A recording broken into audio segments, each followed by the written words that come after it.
তারা যদি একবার বলে মাননীয় স্পিকার আমরা কোরআনে কারিমের শিক্ষা ব্যবস্থা চাই, উনি যদি বলে হাত তোলেন, আজিজুর রহমানের মতো যদি 151 জন বলে হ্যাঁ হাত তুলেছি, ওই দিনই পাশ হয়ে যাবে, কিতাবের শিক্ষা ব্যবস্থা বাংলাদেশে জারি হয়ে যাবে। 5 বছরের ভেতরে দেখবেন দেশের চেহারা পাল্টে গেছে। মালয়েশিয়া এখন যিনি স্বরাষ্ট্রমন্ত্রীর দায়িত্বে আছেন, বাংলাদেশে যেমন ইসলামী ছাত্র শিবির আছে না, কথা বলেন না কেন? কেন্দ্রীয় সেক্রেটারি জেনারেলের নাম কি? সাদ্দাম হোসেন, নুরুল ইসলাম সাদ্দাম। হ্যাঁ, নুরুল ইসলাম সাদ্দাম আমাদের খুলনা বিভাগের কৃতি সন্তান। এই যে পাশের জেলায় বাড়ি খুলনা, ওখানে যিনি স্বরাষ্ট্রমন্ত্রীর দায়িত্বে আছেন উনি ওই দেশের ইসলামী ছাত্র শিবির তার কেন্দ্রীয় সেক্রেটারি জেনারেল ছিলেন, সে আছে এখন দায়িত্বে। এত সৎ লোকটা, 10 দিন আমি ছিলাম, বিভিন্ন মানুষের মুখে শুনলাম যে মানুষ এত সৎ হতে পারে।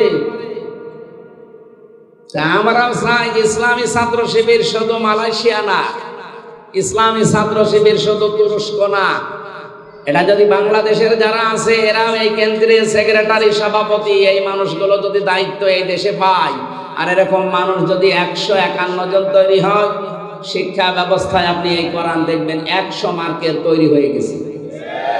মাত্র 5 বছর যেতে দেবেন, পুরাটা দেশ পাল্টিয়ে ফেলবে। ওয়াস্তব মাওলানা সাইদি সাহেব 50 বছর পরে গেল, মুসলমান যা হয়েছে ওনার হাতে, তার চাইতে অধিকাংশ মুসলমান হয়ে গেছে উল্টা পাল্টা। কিন্তু এটা যদি শিক্ষা ব্যবস্থায় আমরা নিয়ে যেতে পারি, এনাদের মতো 151 জন মানুষকে পাঠিয়ে, এটা যদি কেউ রাজনীতি মনে করেন, হ্যাঁ এইটাই আমাদের রাজনীতি, এটা যদি কেউ ধর্ম ব্যবসা মনে করেন, এইটাই আমার ধর্ম ব্যবসা, কারণ আমি চাই এটা যেন সংসদে যায়। এক কথা বলে না কেন? 5 বছর চলতে দেবেন। যার যা দুঃখের কথা বলছিলেন না, কত মানুষ 3 ভাগের 1 ভাগ না খেয়ে থাকে, পোশাক নেই, শিক্ষা নেই, কেন এগুলো থাকবে না কেন? মাত্র 18 বছরে 2004 সাল থেকে আজকে 25, কয় বছর? 19 বছর, 21 বছর, মাত্র 21 বছরের ব্যবধানে যদি মালয়েশিয়া দাঁড়িয়ে যেতে পারে, তারা তো আমাদের চাইতে নিকৃষ্ট ছিল, নিকৃষ্ট পর্যায়ে ছিল। অথচ এখন তাকিয়ে দেখেন এই যশোরের কত মানুষ যে দেখি ওখানে চাকরি করছে। কেন? এখান থেকে টাকাগুলো পাচার করে ওই সমস্ত দেশে না পাঠিয়ে এই দেশে যদি কর্মসংস্থান তৈরি করে দিতেন, ওই দেশে যে রাস্তা ঝাড়ু দেওয়া লাগতো না, রুটি বানাচ্ছে, কাপড় চোপড় সেলাই করছে, পায়খানা সাফ করছে, কেন এগুলো করা লাগবে? কেন দরকার? ওই দেশের মানুষ এসে এই দেশে ওরা আমাদের রাস্তা ঝাড়ু দেবে। এক কথা বলো না কেন? এটা সম্ভব ছিল, ওরা 21 বছরে দাঁড়িয়ে গেছে, আর আমরা 54 বছরেও দাঁড়াতে পারি না। একটাই কারণ, এইটা নেই। এটা নিয়ে যান, এই জন্য তো বারবার আহ্বান জানাচ্ছি আমরা যে এইটা নিয়ে যান। 15 বছর সময় দেওয়া লাগবে না, 5 বছরে যদি দেশটা মালয়েশিয়ার মতো করে দিতে না পারি, তাহলে আর জীবনে কোনোদিন বলবো না যে আমাদের ভোট দিতে। এই জন্য কোরআন নাযিল করার আয়াতের প্যাটার্ন দেখেছেন আল্লাহ। 2টা আয়াতই প্রথম অংশ কিন্তু এক ছিল, কিতাবুন আনজালনাহু ইলাইকা এ পর্যন্ত এক, ইন্না আনজালনা ইলাইকাল কিতাব এ পর্যন্ত এক। এরপরে আল্লাহ দিয়েছেন 2 বিষয়, লিতুখরিজান নাস মিনাজ যুলুমাতি ইলান নূর, তোমরা মানুষদেরকে অন্ধকার থেকে আলোর পথ দেখাবে। এটা আমরা দেখাচ্ছি আজ 54 বছর। কিন্তু দ্বিতীয়টা যদি আমরা মানতে পারতাম, মালয়েশিয়ার মতো, সৌদি আরবের মতো, তুরস্কের মতো, আফগানিস্তানের মতো, লিতাহকুমা বাইনান নাস, এই কোরআন দিয়ে আমি বিচার ব্যবস্থা, ন্যায় বিচার কায়েম করব, তাহলে 13 বছরের মাজহারুল ইসলামকে জেলখানায় পড়ে পৌঁছালেন। উনি অনেক আগেই বের হয়ে চলে আসতেন। এক কথা বলেন না কেন? ন্যায় বিচার নেই, এই জন্যই মাজলুম মানুষটা জেল খাটতেছে।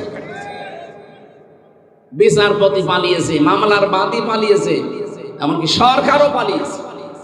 যে বিচারপতি রায় দিয়েছিল সেও পালিয়েছে, তো উনি জেলে থাকবে কোন কারণে? আমরা চাই কোরআনে কারিমের লিতাহকুমা বাইনান নাস বিমা আরাকাল্লাহ, আল্লাহ যেভাবে আমাদের দেখিয়েছেন, আল্লাহর দেখানো পদ্ধতিতে বিচার ব্যবস্থা আমরা তৈরি করব। ওখানে কোনো অবিচার হবে না, সব জায়গায় প্রতিষ্ঠিত হবে তখন ন্যায় বিচার। কথা বলেন ঠিক কিনা? এটা কি দেখার আগ্রহ আছে?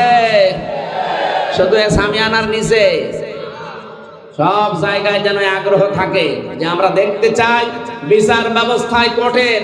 আপনি যশোরের আদালতে যান, কোর্টের ইট পর্যন্ত টাকা চাই, টাকা দিয়ে যান। আমি প্রথম যখন 11 সালে জেলে গিয়েছিলাম, আমার জেল থেকে বের করার সময় পুলিশ, আমি প্রথমে কারাগারে আদালতে ছিলাম, এই যে থানা, বের হয়ে চলে আসছি, আমার বলছে টাকা দে। টাকা আবার কোথায়? না, আপনাকে যারা দেখতে এসেছিল আমরা জানি আপনাকে টাকা দিই। আরে শয়তানে তো ওই পর্যন্ত জানি। পরে আর কি ওই সময় 11 সালে 10 টাকা দিলাম, তাও খুশি। এমন কোন দিক বিভাগ আছে বাংলাদেশে যেখানে এরকম টাকা চাই না? কথা বলে না কেন? প্রত্যেকটা একটা ফাইল এখান থেকে উপরে উঠতে চায় না টাকা ছাড়া। এই দৃশ্য আর সামনে আমরা দেখতে চাই না। এই জন্যই তো এত কিছু করা লাগছে। এই দৃশ্য যেন কেউ সামনে আর কেউ তৈরিও করতে না পারে, সজাগ থাকা লাগবে। নাই তো এই 2732 জন মানুষ জীবন দিয়ে গেল, 34,000 মানুষ এখনো পর্যন্ত হাসপাতালে কাতরাচ্ছে। তাদের সাথে বেঈমানি করা হবে না? আপনি আবু সাইদের সামনে কি, আবু সাইদের সামনে কি জবাব দেবেন?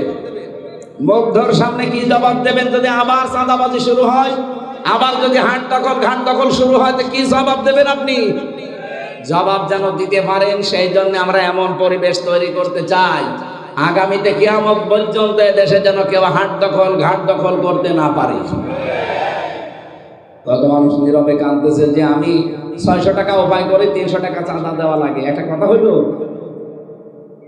এই দৃশ্য বাংলাদেশ আর দেখতে চাই?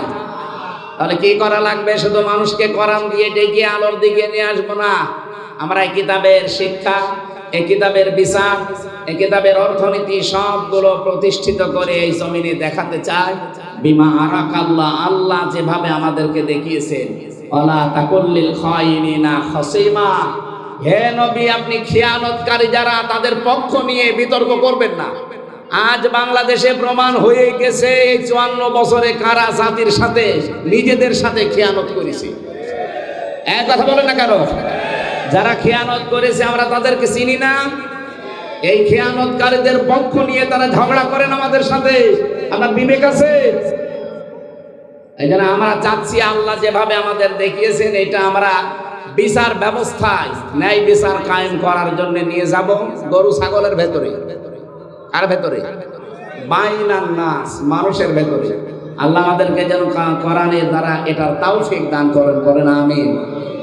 নবীজি 4টা কাজ করেছিলেন। প্রথম নাম্বার, তিনি কোরআন তেলাওয়াত করে মানুষকে শোনাতেন, মানুষদেরকে পবিত্র করতেন, তার নফস, তার পরিবার, তার সমাজ, এভাবে তিনি চেষ্টা চালিয়েছিলেন। কিন্তু আল্লিমুহুমুল কিতাব, এটা যতদিন পর্যন্ত তিনি কায়েম করতে না পেরেছেন ততদিন সুদ বন্ধ হয়নি, ঘুষ বন্ধ হয়নি, সাদাবাজি ওই জামানায় ছিল ওইটাও বন্ধ হয়নি। কথা বলেন ঠিক কিনা?